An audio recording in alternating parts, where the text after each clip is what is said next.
Coach, when you're ready, you can start us off with an opening statement. Well, it's time to get back to work. Obviously, there's a lot of things to work on. We understand that. When you face with challenges, you got to respond. So our team needs to respond. And we've got a lot of work to do against a really good opponent who's playing at a really high level. They've beaten the last two teams that beat us, both Iowa and Wisconsin. Defense is aggressive. They've been ranked number one in the country. Done a great job, and offensively, really good running back. Quarterbacks come in and done a good job. Going to their place is always going to be difficult. So we got our hands full. Our guys understand that, but that's life in our conference, and we've got to dig deep and work hard to improve, and not feel sorry for ourselves. We got to dig ourselves out of a hole and work hard to get better. Yeah, Coach, after getting a chance to kind of analyze the film a little bit, how would you evaluate just some of the things that are going wrong for Aiden O'Connell in this previous game? And when you're coaching a guy with as much experience as him, how do you move forward, I guess, trying to correct those mistakes, but also maybe trying to get him to kind of flush some of the negatives and get back to what's made him so successful in the past? Well, like everything, I think it's a combination of things. As you look back on it, it wasn't ideal conditions to throw, which is going to take off the ability to be precise in the passing game. So we may have asked him to throw too much, I guess. As you look around, Ohio State threw for 60 yards and won the game in similar conditions and relied on the running game. So it means that we've got to be better, and I have to be better at doing things in not ideal situations. We have not played well in bad elements.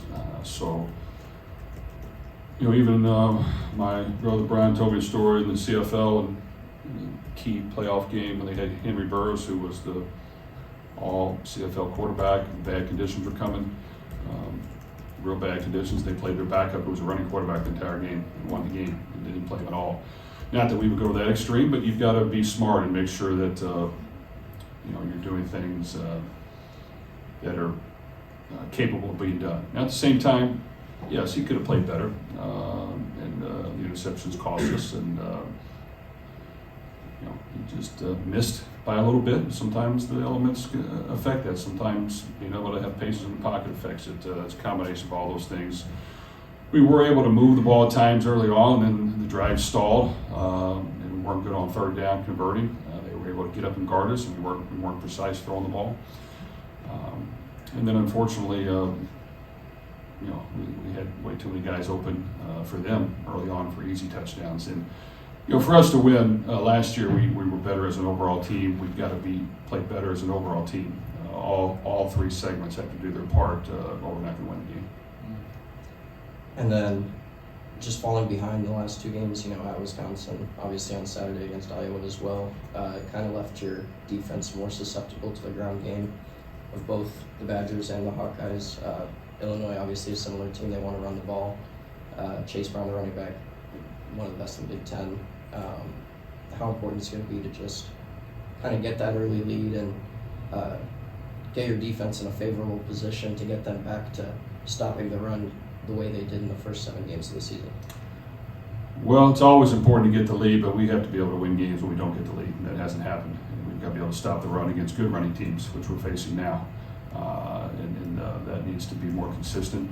Really, wide open guys in the passing game is what has really crushed us. That has to stop. So it's a combination of coaching and putting them in the best position to do a better job, and that's on us. We've got to do a better job of that and making sure that doesn't happen. You can't give up easy touchdowns. Our guys play hard. It's on us to get that fixed. And as far as getting the lead, we've got to be efficient. We can't turn it over. But whether we have the lead or not, we've got to figure out a way to win when we don't, and that is not happening. Jeff, you talked about the issues that persist in the secondary. I'm sure you're shuffling personnel. I'm sure you're emptying your idea bucket. Is there anything that can be done 10 games in that can maybe shore that unit up back there? Yeah, I think there is, and that's for us to figure out and get done. And I do think that we have not done a good enough job, including myself, to put them in the best position to succeed. So there are some things that I want to give away everything that we need to do different. But man coverage has hurt us. Man coverage without extra linebackers helping for crossers and middle of the field throws has hurt us. Times when we blitzed with no help has crushed us. There have been some times where we've had a check or two on defense that did not get fully communicated across the board, which has hurt us more than a few times. So that needs to stop, and we need to play what we have called. And there are just a multitude of small things that, yes, we need to do a better job to put our players in the position to succeed and help them play better. And that's our job to get that done. I noticed Cam Allen did not start Saturday. Will that continue to be the case? Well, everybody, I think, from myself on down, needs to pick it up and be more efficient and coach better and play better. Everybody struggles at times. I think we can help Cam Allen play better and get back to playing the way he's capable of. Now we have to all be willing tacklers and be in the right spot when we do have a certain call made, and if not, we're gonna rotate guys around quite a bit. But I think we can play better. We need to play better. We can help our guys hopefully get that done. Now we're going to face a good team and we're going to be challenged, so we've got to step up to the plate and find a way to get it done. Obviously, Charlie's the best receiver and the guy who typically always gets open. There's a comfort level with Aiden, but just having said all that, you still think that Aiden looks to Charlie too much? The targets seem like they're out of sight every week. Well, it could always be a possibility. We've got to continue to work to spread the ball around. All of our guys need to find ways to get open. There were multiple times that we didn't gain much separation. And sometimes Aiden will press and go to a guy that he trusts a little bit more. Sometimes he's actually right, going to a little bit more. Sometimes he's not.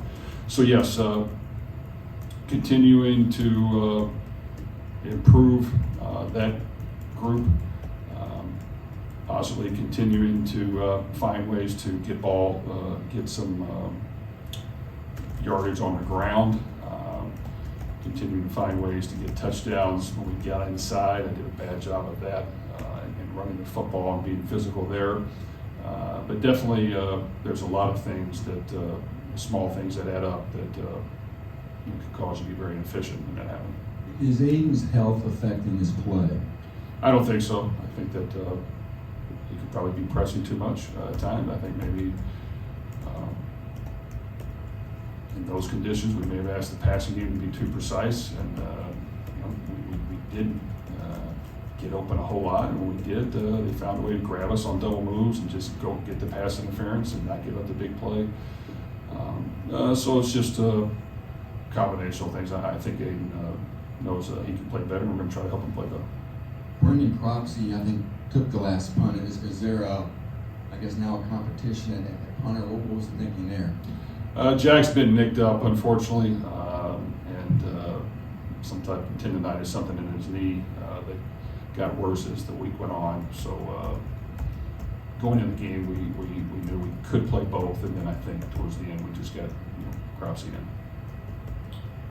in. You brought it up earlier, but why do you think your teams have struggled in inclement weather situations? Well, I think that when you're a precision passing team, that's not going to be as effective. So in those conditions, you have to have a sound running game. You have to be committed to the running game. When you do throw it, it has to be some type of easy completion that isn't going to be stuck up in the wind very much. And you've got to be really good on defense. And I'll take the blame for that. We had thoughts of going with a multi-quarterback package and had some of that ready. We did not choose to use it during the game, but probably should have. Could that be in play this week? Well, as I look forward, I don't know what the weather's going to be. It did look great during the week, and then cold and real windy during Saturday. So yes, everything will be in play. With Illinois' running back Chase Brown, how does he stack up with a couple of running backs that you faced here the last few games? Well, he's done an outstanding job. He's one of the best in the country. Their offensive line is big and physical. They've done a good job running the football, and that's kind of their strength. They've number one in the country in defense and a really sound running game, and just been efficient enough in the passing game with a couple of good speed receivers. That's why they're playing well. So, but he's tough. He's been tough. He's physical. He's got good hands. We're going to have to figure out a way to keep him in check, or it could be a long day. Just 2 of 16 on third down. Is that more of a byproduct of what didn't happen on first and second down Saturday?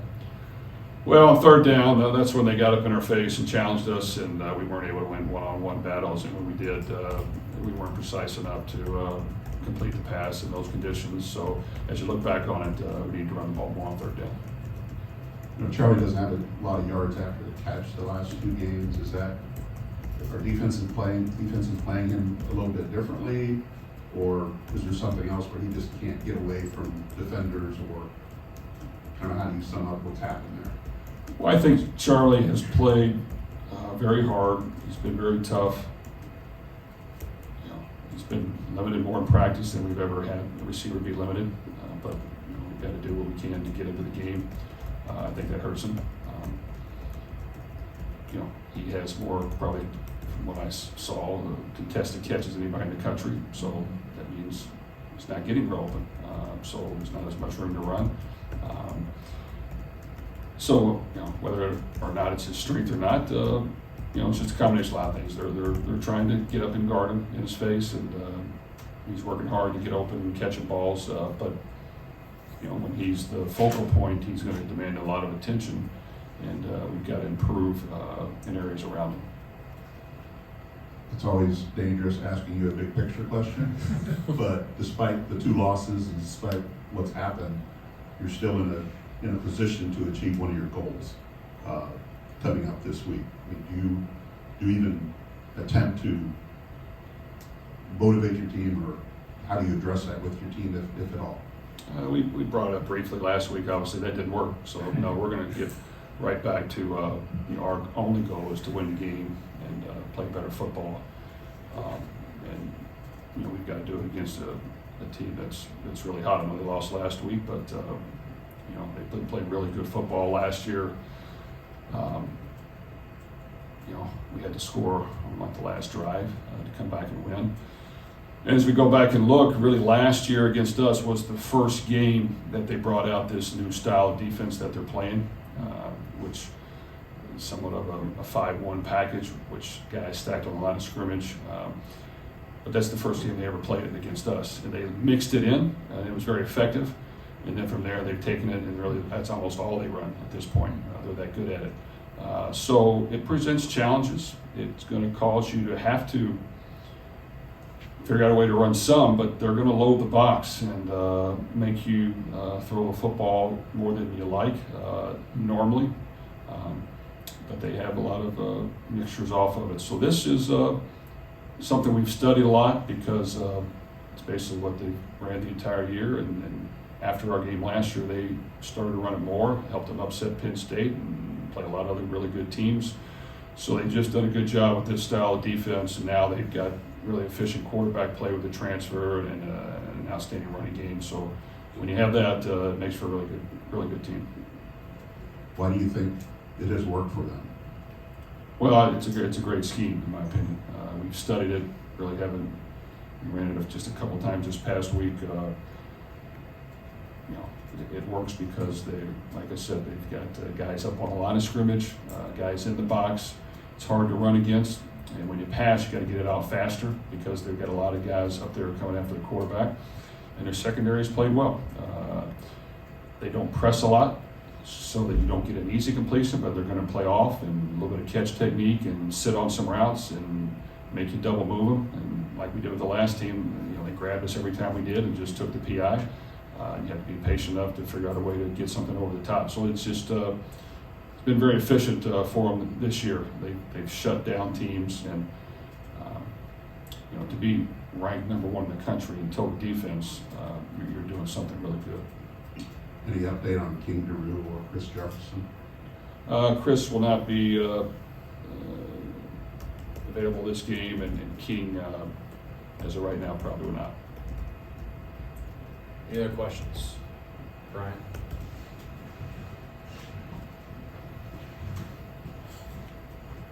So some of the success you've had against Iowa over the years, you've been able to hit them deep down the sideline, things like that. It seemed like they got everything funneled to the middle of the field. Was that anything they did schematically different from what they've done in the past? Was that the conditions?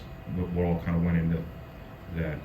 Well, as you look at it, they blitzed us less in this game. Last year, they blitzed us a little more and gave us single coverage on the outside, and we were able to hit quite a few things. This game, especially when they got the lead, they cover you down with 2 safeties behind them and get up in your face because they know they have help, and that makes it hard to pass against.